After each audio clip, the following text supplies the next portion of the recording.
Let's continue on with our illustration. I'm going to come back to our sample illustration. The next item I want to put in is the fence. Let's do this in a way that doesn't require that this become a long and tedious process. Come back to our illustration. I'm going to lock the tree layer I had been working on, and I'm going to now select the fence layer and unlock that. Now we're going to start by creating a single fence picket, and we'll create it right here beside the house. Let's zoom in to make that process a little bit easier. I'm going to select my zoom tool and I'm going to click and drag around the area that I want to work. Let's begin, like we did with the house shape, with the long rectangle like that. Now currently my fence layer is behind my ground layer, like this. I kind of like how that separates it from the house layer in front of it, so I'm going to leave it there. I'm going to come over to my color panel and select my fill indicator and bring that forward and set that to white. This is going to be a white picket fence. Now these pickets have a small triangle that sits at the top of them. That'll be the next shape that we have to create. And just like we did with the house shape, we're going to use the polygon tool to do this. This tool should still be set to a triangle. When I click and drag, you can see that, sure enough, it is. But we have to be careful. Remember, this tool allows us to drag this triangle in all sorts of angles, but we don't want it to come out like that. I'm going to go Command Z. Remember, in order to keep this triangle horizontally aligned, I'm going to hold down the Shift button to constrain that angle. Now the issue I have is my triangle is not in the right position, nor is it the right scale. Let's take care of the position first. I'm going to do that with the black arrow and select it and position it over my rectangle like that. Now I may need to zoom in even more to do the next step. In fact, I am going to do that. I'm going to come to the zoom tool and draw a window around that. Now that I'm that zoomed in, I'm going to come over to my black arrow again, and I can see that I need to rescale this down. Recall that we can scale something around its center point by holding down the Option button as we click on one of the bounding box anchor points and drag towards the center like this. And now you can see that my triangle is able to match up to my rectangle below perfectly. Let's do one last thing with this fence post. Currently it's made out of two shapes. Let's make those two shapes into one shape by shift selecting both of them. And I'm going to come over to my shape builder tool, select that, and drag over top of these two elements. And I'm going to press Command minus sign to zoom out once, twice, three times. Now that this fence post is back in my window, I'm going to add two more pieces to this fence post. I'm going to come over here to my rectangle tool, select that, and I'm just going to draw a very small rectangle near the top of the fence post like that. I'm going to create one more. If I have my smart guides on, you can see that if I move my rectangle tool down to the bottom here, it will give me the alignment to the left. I'm going to click and drag out one more rectangle like so. These rectangles here are going to be the connecting posts that connect each fence post to its neighbor. I'm going to group these all together by coming to the black arrow, selecting one, shift selecting the second rectangle, and shift selecting the fence post. And if I press Object Group or Command G on my keyboard, those objects are now grouped together. I'm going to select that grouped object, and I'm just going to drag it over to the right so that it's up against the house. If I hold down the Shift button while I do that, I will make sure that it is horizontally constrained. Now this fence post duplication process can be done in a couple of different ways. We've already seen that we can duplicate an object by holding down the Option button, clicking on the object, and then dragging out a new instance of it, like that. And that's great. We could, in fact, do that for the remainder of these fence posts. But Illustrator has a handy keyboard shortcut that makes duplicating our last move as simple as a keystroke. See what I mean here? I've just duplicated my first fence post and dragged it out a short distance in one direction. That last move can be duplicated by pressing Command and D for duplicate on your keyboard. And as I do, Command D, Command D, Command D, I'm going to zoom out so I can see this. I can keep on putting my fence posts with each Command D key click. Take that and push that over there so I can see this. This is a very handy keyboard shortcut to remember. The only issue I have right now is that each of these fence posts is a separate grouped object. But I would like the entire fence to be grouped together. Those fence posts are on their own layer. They're easily selectable by just clicking and dragging around them like that. But there's another way I could select these. I'm going to click off like that. For each one of these layers, there is a circle to the right. And by clicking on that circle, I will select all the objects that are currently on that layer. That's another very handy way of selecting multiple objects. I'm going to group these selected fence posts by selecting the object drop-down menu, going to group, or pressing Command G on my keyboard. Like the sample illustration, the fence does continue on the other side of the house. I can duplicate this grouped object of fence posts by selecting it and again holding down the Option button and dragging to the right. Again, if I hold down my Shift button, I will constrain that to a horizontal duplication. I'm going to come back here to my sample illustration. The next thing I'd like to do, zoom in, are the daisies. The challenge in doing the daisies is rotating the petals around the flower at an angle so that the spacing is perfect. Let's come back to our illustration. I'm going to create these daisies right here in front of the house. So I'm going to use my zoom tool, zoom in. I'm also going to lock my fence layer and select my daisies layer and unlock it as well. Let's begin by creating the major shape of our daisy, the petal. I'm going to choose my ellipse tool. I'm going to make sure that the petal color is white, and I'm going to drag out, while holding the Shift button down, a perfect circle like that. Not too big. We can always resize this later. Now I'm going to modify this shape by coming over to the white direct selection arrow, which allows me to select this bottom anchor point by clicking on it once.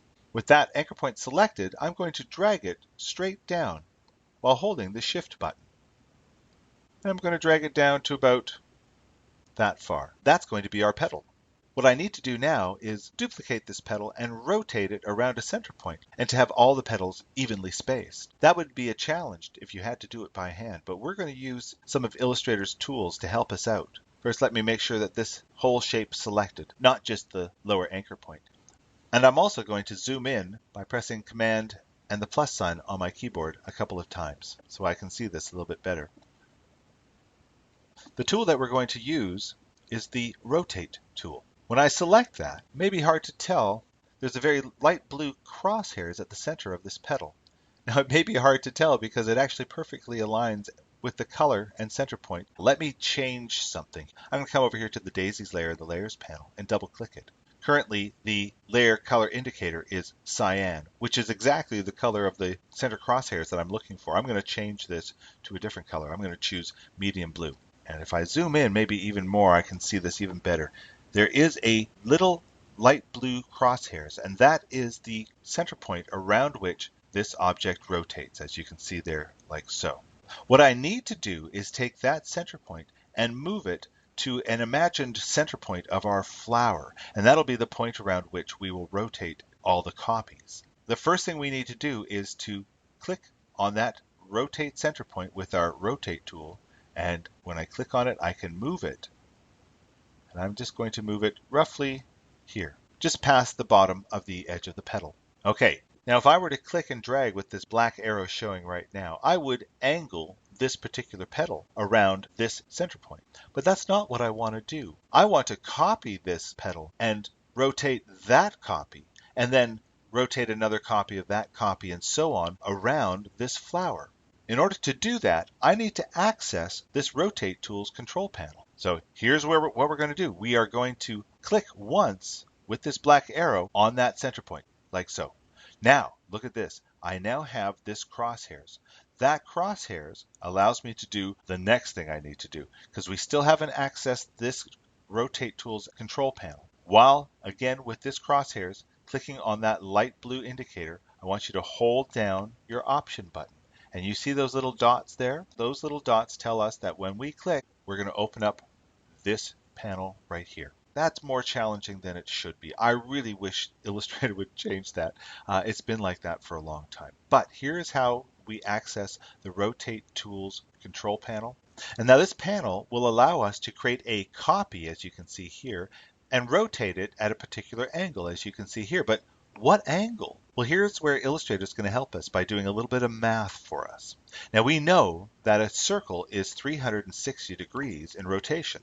So let's start with that, 360 degrees of rotation. If we divide that 360 degrees by the number of petals in our flower, we will then have the exact amount of rotation that each petal should have. So all we really need to know here is how many petals does our flower have? I'm going to say divided by 13.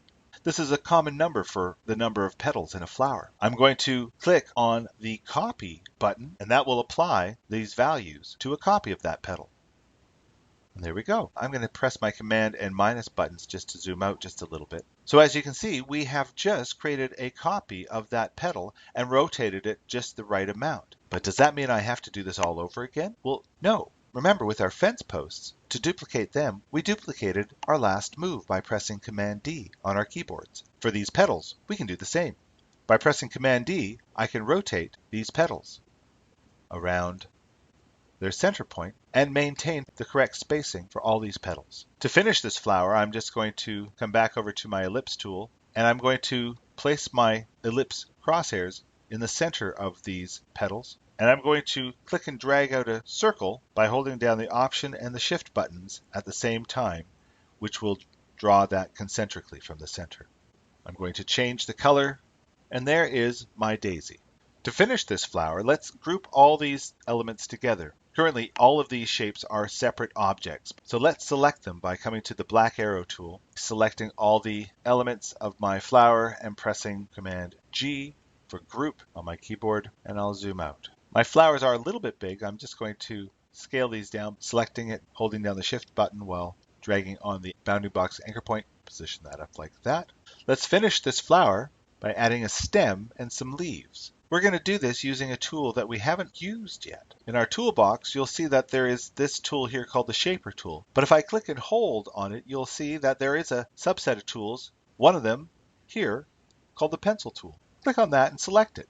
This Pencil tool is a very handy way of drawing quick shapes, but it needs a couple of changes to its settings before we can really work with it. I'm going to come back over here to the Pencil tool and double click on it to open up the Pencil tool options.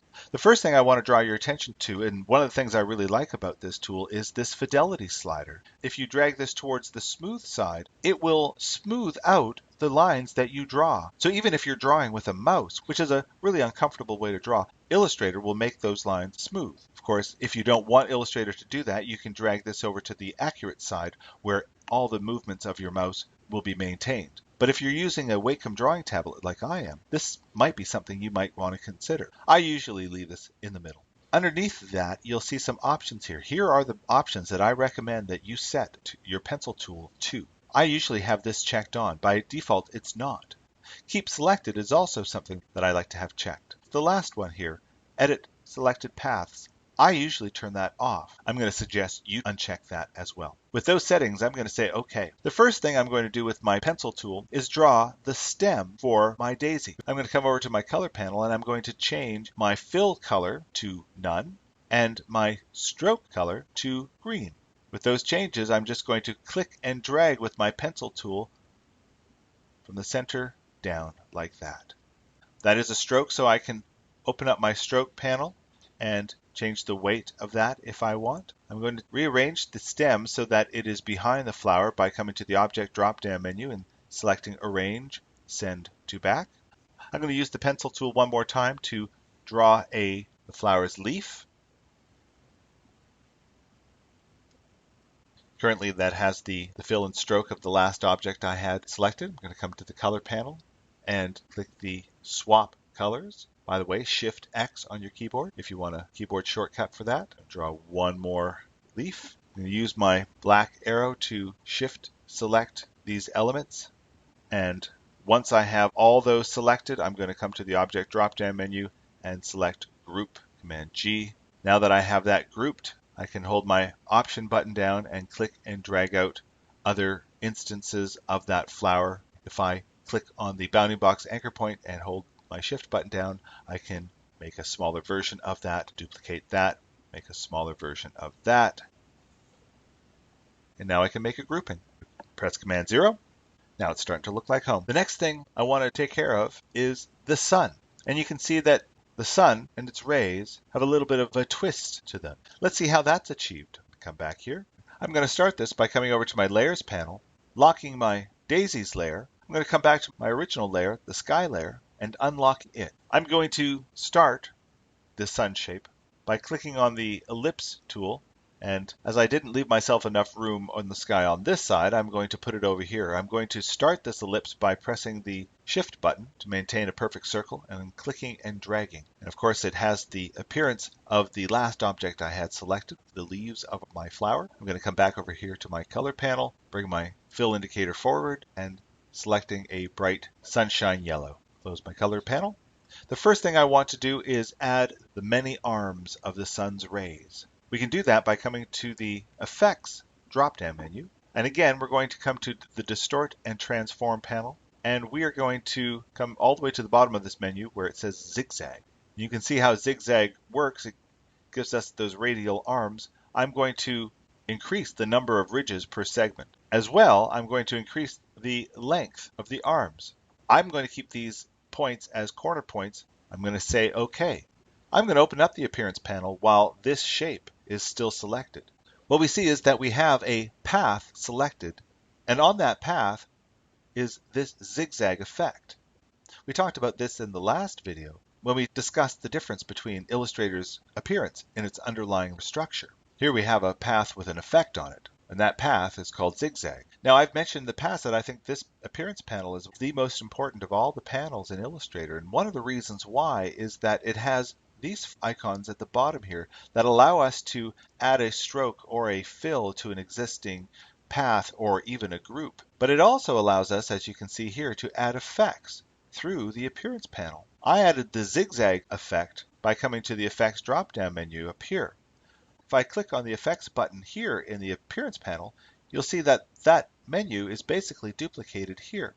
What's interesting about accessing the Effects panel here is that we can actually add effects to individual properties of selected objects. The other thing I can do is I can add effects upon other effects. Here I'm coming back to the Distort and Transform effect, and I'm going to add on top of the zigzag effect this twist effect.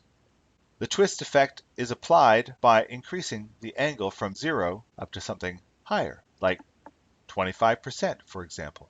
I think that looks just fine. I'm going to say OK. And now you can see here in my Appearance panel, the path that we have selected has both a zigzag effect and a twist effect.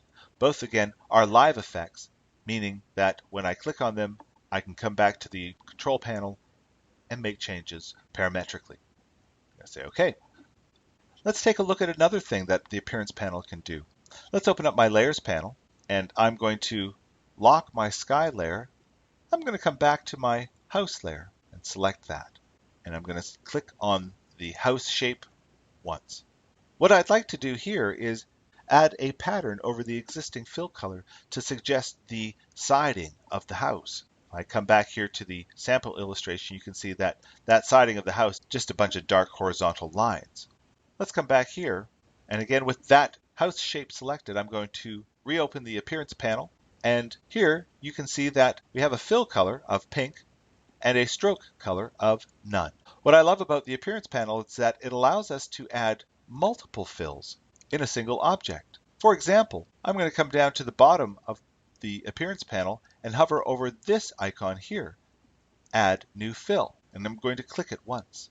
When I do, you can see that it has duplicated the original fill and given me a second fill color of pink, which doesn't change the appearance of our object at all. But if we click on the disclosure triangle next to this color swatch that's just been added, I can open up the swatches panel. We are going to examine the swatches panel in much more detail in an upcoming tutorial. All we really need to know right now is that we can access all sorts of pre-installed patterns through this panel by coming here to the bottom left of this panel over the icon that looks like a number of books on a library shelf. That's our clue that this is Adobe Illustrator's library files. If I click on that, you can see that there are a number of different color swatch libraries that we can access. Like I say, we will get into this very soon. All we really need to know is that right now I can come to this option here where it says Patterns, Basic Graphics, and the final flyout is Basic Graphic Lines. I want you to select that. Another panel opens up here. I'm going to change the view of this so that we can see this a little bit better. What we see here are some pre-installed basic line patterns. I want you to click on this one, the second over from the left in the top row.